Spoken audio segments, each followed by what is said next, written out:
851 billion dead, 91 million starships gone, 53 worlds cracked open, 3 spheres unmade, 6 stars knocked from their orbits or bled of their mass. That is the Adiran culture war, the conflict that has loomed behind all 10 of these episodes. And in the cold appendices at the back of this book, Banks tells you the one thing you were not ready for. On the scale of the galaxy, it was a footnote, a minor, almost trivial affair. It changed, in the end, almost nothing. We have followed Horsa, the changer, the shapeshifter who threw in with the Idirans because he believed the culture was a civilization that had surrendered its soul to its machines. We followed him into a cannibal's cult, onto a doomed orbital, down into the tunnels of Shar's world after a fugitive mind. And in those tunnels, methodically, everything went wrong. His crew died, the woman he loved died, the mission, the mind, the cause, all of it collapsed in the dark. Horsa died too, on a train in the dark, asking for his own name as he lost it. And then the book does something almost unbearable. It keeps going. First, the appendices. Banks ends his space opera not with a battle but with a ledger. A dry historical summary, casualty figures with error bars. The war dated with bureaucratic precision, 48 years and 1 month, ending in total victory for the culture. The culture won. The side Horsa hated won completely. And the data tells you it did not matter to the galaxy at large.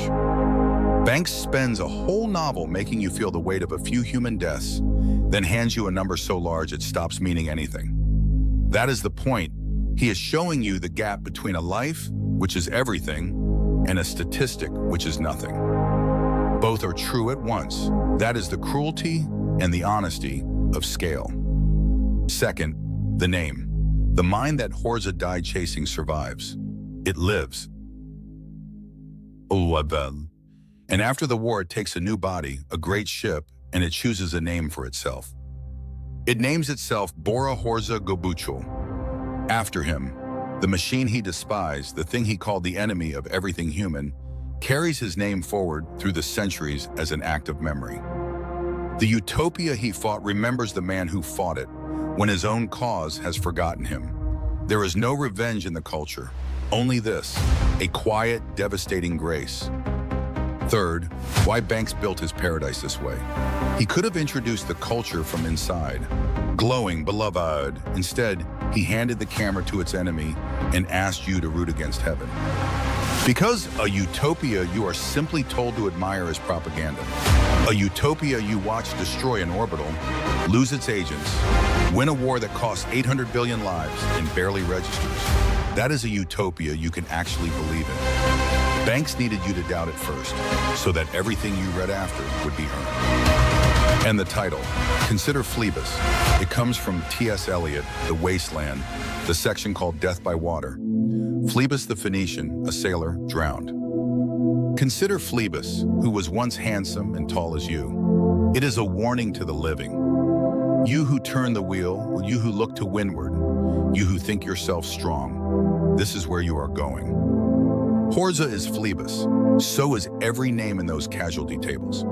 Banks opened the entire culture saga, this gleaming vision of immortal machines and endless plenty, by pointing at a drowned man and saying, remember that you will die and that the universe will continue without you. The utopia does not solve death, it only outlives it. That is why Banks began with a tragedy. He wanted you to grieve before he let you dream. Consider Phlebas, consider the cost.